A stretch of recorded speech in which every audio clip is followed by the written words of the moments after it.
తీసుకొస్తున్న పాయల్ శంకర్ గారిని కూడా నేను అడగదలుచుకున్నా, రాళ్లకు రప్పలకు గుట్టలకు కూడా మనం ఇద్దామా?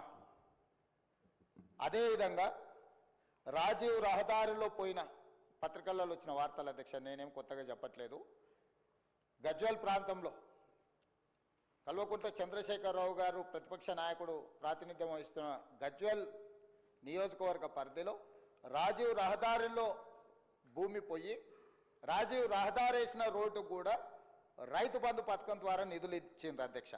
అదేవిధంగా నా ప్రాంతానికి సంబంధించి శ్రీశైలం, మా సొంత ఊరికి వెళ్ళాలంటే ఇటు ఈ దారిలోనే వెళ్ళాలి అధ్యక్ష. ఆమన్గల్ ప్రాంతంలో శ్రీశైలం రోడ్లో పోయిన భూమికి కొత్త పాస్ పుస్తకాలు అధికారులు, అక్కడ కొంతమంది రాజకీయ దళారులు కుమ్ముకై శ్రీశైలం పోయిన రోడ్లకు ఈరోజు రైతు బంధు పథకాన్ని ఆ గత ప్రభుత్వం ఇచ్చింది అధ్యక్ష. ఇదే కాకుండా అధ్యక్ష, క్రషర్ యూనిట్లు, క్రషర్లు నడుస్తున్నాయి అధ్యక్ష. ఆల్రెడీ క్రషర్లు నడిచే వాటికి ఈరోజు రైతు బంధు వాళ్ళు గతంలో ఇచ్చింది అధ్యక్ష. అదేవిధంగా మైనింగ్ భూములు అధ్యక్ష, మైనింగ్ లీజులు ఇచ్చి మైనింగులు జరుగుతున్న భూములకు ఈరోజు రైతు బంధు ఇచ్చింది అధ్యక్ష. అదేవిధంగా టీఆర్ఎస్కు సంబంధించిన నాయకులు, అధికారులు పోడు భూములు రైతులకు, పేదలకు, గిరిజనులకు, ఆదివాసీలకు ఇస్తే వాళ్ళ పేరు మీద కూడా నకిలీ పట్టాలు తయారు చేసి నకిలీ పట్టాల ద్వారా కూడా రైతు బంధు పథకాన్ని ఆయాచిత లబ్ధి పొందిండ్రు అధ్యక్ష. ఈరోజు ఇట్లా చెప్పుకుంటూ పోతే అది క్రషర్లు కావచ్చు, శ్రీశైలం నేషనల్ హైవే కావచ్చు, లేకపోతే రాజీవ్ రహదారి కావచ్చు, లేకపోతే క్రషర్ యూనిట్లు క్రషర్లు పెట్టినవి కావచ్చు, లేకపోతే మైనింగ్లు ఇచ్చినవి కావచ్చు, లేకపోతే హైదరాబాదు చుట్టుముట్టూత, ముఖ్యంగా హైదరాబాదు నగరం చుట్టుముట్టూత ఒకప్పుడు మనందరం చూసినాం, కూరగాయలు పండించేవాళ్ళు, ఆకుకూరలు పండించేవాళ్ళు, వివిధ రకాల ద్రాక్ష తోటలు, చాలా వ్యవసాయం జరిగేది. కానీ ఇవాళ హైదరాబాదు నగరం చుట్టుముట్టూత ఒక 50 కిలోమీటర్ల పరిధిలో 70-80% వ్యవసాయం ఎవరు చేయడం లేదు. రియల్ ఎస్టేట్లుగా మారి, లేఅవుట్లుగా మారి, ప్లాట్లుగా విక్రయించి ఈరోజు మొత్తం వ్యవసాయేతర పనులకు, పరిశ్రమలకు, లేకపోతే ఐటీ కంపెనీలకు, లేకపోతే రియల్ ఎస్టేట్ లేఅవుట్ల కిందనూ మారిపోయినాయి అధ్యక్ష.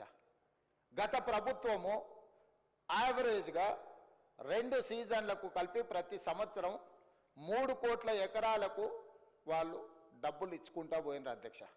3 కోట్ల ఎకరాలకు వాళ్ళు ఎకరాకు 10,000 ప్రకారము చేసుకుంటూ పోతే 15,000 కోట్ల రూపాయలు ప్రతి సంవత్సరం దాదాపుగా ±10% వాళ్ళు ఖాతాలలో వేసిండ్రు అధ్యక్ష.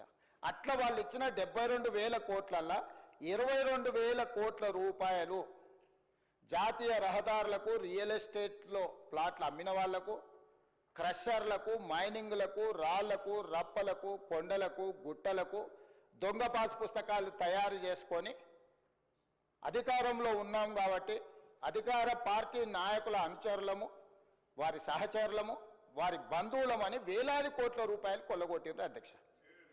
మరి ఈరోజు నేను అడుగుతున్న తమ ద్వారా ప్రధాన ప్రతిపక్షము ఈ పథకాన్ని 80,000 పుస్తకాల్లో చదివిన సారాంశంతో దీన్ని తయారు చేసిన ప్రధాన ప్రతిపక్ష నాయకుడు వచ్చి ఇంత కీలకమైన అంశం చర్చకు వచ్చినప్పుడు వారు సూచనలు ఇస్తారని అనుకున్నాం అధ్యక్ష.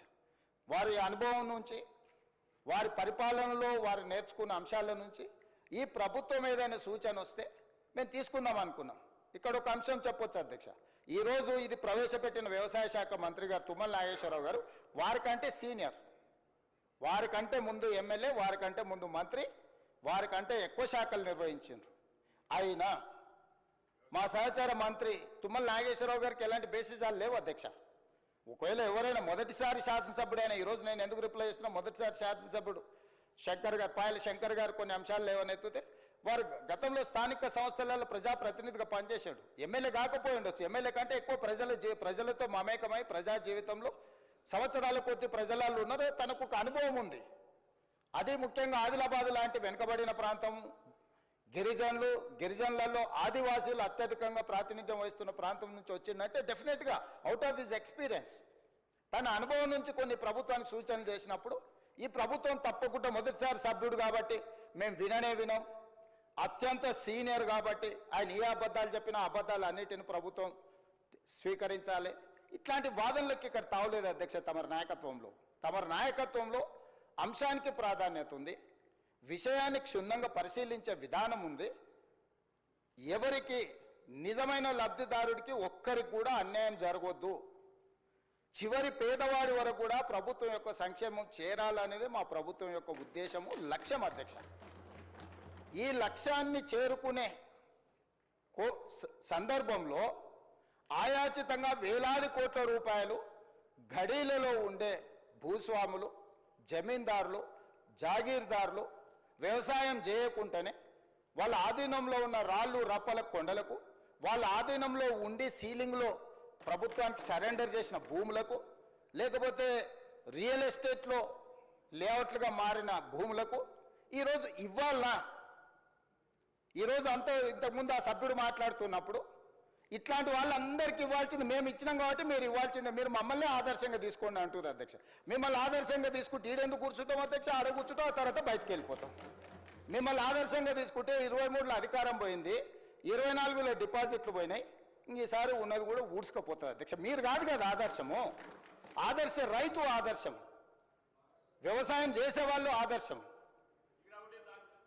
అట్లా కాకుండా మేమేదో అద్భుతాలు చేసినాం, మీరు అద్భుతాలు చేసినాక అక్కడ ఉన్నారు, అద్భుతాలు చేసినాక ఆయన గారు ఇక్కడికి రాలేకపోతున్నాడు. ఎందుకు? ఒకవేళ ఇక్కడికి వస్తే 10 సంవత్సరాలలో వారు చేసిన అద్భుతాలను మా సభ్యులందరూ అడగడం మొదలు పెడితే సమాధానం చెప్పలేని పరిస్థితి వస్తుంది, తల దించుకోవాల్సి వస్తుంది అని వారు రావడం లేదు, అది వారి ఇష్టం. మేమేం ఒత్తిడి చేస్తలేం. సభలోకి సభ్యుడు రావడం రాకపోవడం అనేది సభ్యుడు ఇష్టం. ఒకవేళ తమరు అనుమతిస్తే వాళ్ళ మధ్యలో అర్థాంతరంగా వెళ్ళిపోవచ్చు, వాళ్ళకి కావాల్సినట్లు చేయొచ్చు, మీరు అనుమతిస్తే అధ్యక్ష. అయితే ఈరోజు నేను సూటిగా అడుగుతున్నా ప్రధాన ప్రతిపక్షాన్ని కూడా, రాళ్ళు రప్పలకు గుట్టలకు ఇద్దామా? రియల్ ఎస్టేట్లో లేఅవుట్లు చేసి అమ్ముకొని ప్లాట్లు చేసుకున్న వాళ్ళకు ఇద్దామా? హైవేల పేరు మీద, నేషనల్ హైవేల పేర్ల మీద ప్రభుత్వం సేకరణ చేసిన భూములకు